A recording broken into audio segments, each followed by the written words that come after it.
So one of the aspects that is kind of interesting about this contrast between the Old Testament and the New Testament and the perception that people have is, and a very popular modern perception, and even among some Christians, is that the God of the Old Testament is different than the God of the New Testament. Now, why do you think that that's such a popular misconception?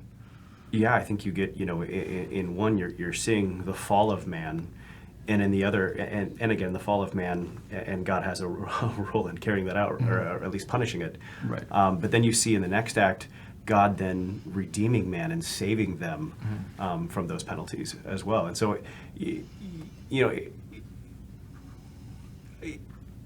it's God, doing the action in both cases.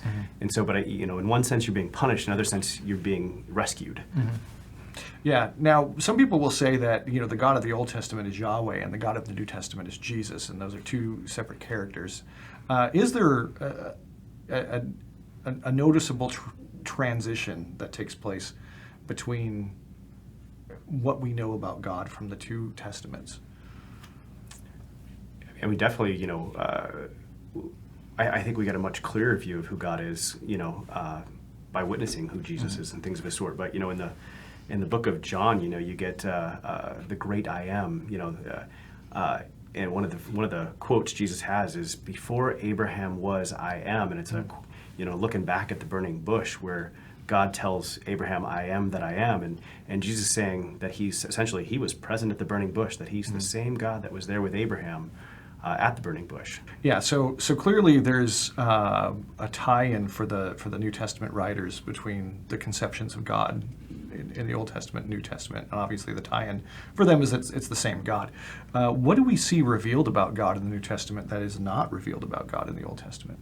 I want to say really the magnitude, the depth of his grace. And don't get me wrong, I mean, the grace of God is still evident in the Old Testament, but we don't see just how huge it is, and the love for man that it reveals. Now, some people would argue that in the New Testament we have the introduction of the Trinity, and that's not in the Old Testament. Obviously, we would not see it that way. We would see that the Trinity is in both Testaments. What's different about the portrayal of the Trinity in the New Testament? How does it change from the Old Testament? In the Old Testament we don't have the name Jesus, right? And or at least not in this capacity. Although Jesus is Yeshua or Joshua, and which means salvation and things of this sort. But some of the theophanies where God appears to individuals in the Old Testament as a man, a lot of people think this is kind of the pre-incarnate Christ and things of this sort. But other than a few places there, we don't really see God entering the stage as a man. We also don't see the Holy Spirit. There's a few cases where it comes upon a man, but we don't see an entire group of people united because they're all full of the Holy Spirit. That doesn't happen until the New Testament either. So what is this kind of deeper look at the Trinity that we find in the New Testament? What does it tell us about God? It tells us God is a community. And there are theologians who can better explain it to me, that why the necessity of God being a community, and what is love unless there's an object of that love, and there's this love between Father, Son, and Spirit that has existed from eternity past. A lot of people have a hard time with the Trinity, and that's fair enough. It's a little difficult to understand and conceptualize. And so some people kind of dispense with the Trinity altogether. What do we lose if we dispense with the Trinity? I mean, we definitely lose something vital to who God is. And again, it goes back to, we're told in the New Testament that God is love. But and it's weird to talk about something in eternity and say, well, before man was created, or before the world was created, and to even use that word before time was even created.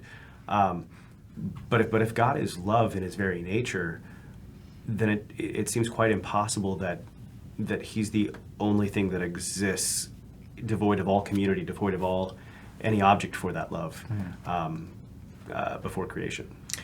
Yeah.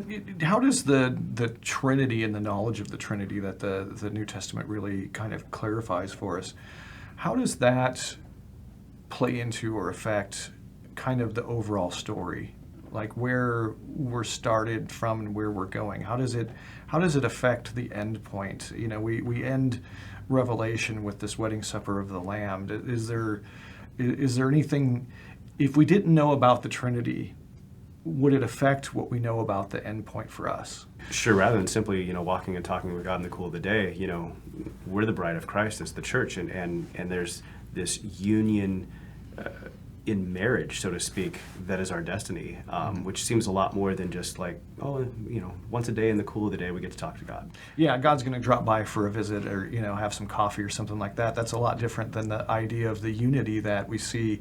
And it's interesting that unity between the Father and the Son, Jesus sees as a model for the unity between himself and the church. And really, in John 17, we get this idea that's this deep closeness that he has with the Father is what he's trying to draw us into, a deep closeness with him that then is a deep closeness with the Father as well.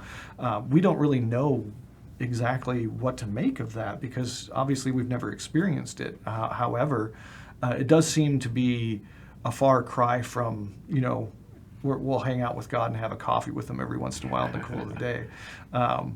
So as far as people looking at the New Testament and looking for a picture of God, what do you think is the most common misconception that people have when they look at the New Testament and they look at the picture of God that they find there? I think they kind of look at God as maybe grandpa, and you screwed up, that's okay. No worries, here's a candy, and and that's not quite doing it justice and stuff like that. But God is very soft and very forgiving, and I think we kind of compare that forgiveness to the forgiveness of, say, grandpa, whereas there's no more wrath, that's all gone, and I think what we lose is, we have to look at Jesus and look at that as that's the culmination of God's wrath right there. That's not dispensing with God's wrath. That's actually God's wrath being satisfied. Forgiveness is not founded upon a minimization of sin. Absolutely. And I think that is a very common mistake. Well, it's interesting to think about how the New Testament really does draw us a much deeper picture of who God is. And hopefully as we go through this series over the New Testament, we'll really get a sense of just how profound that picture is.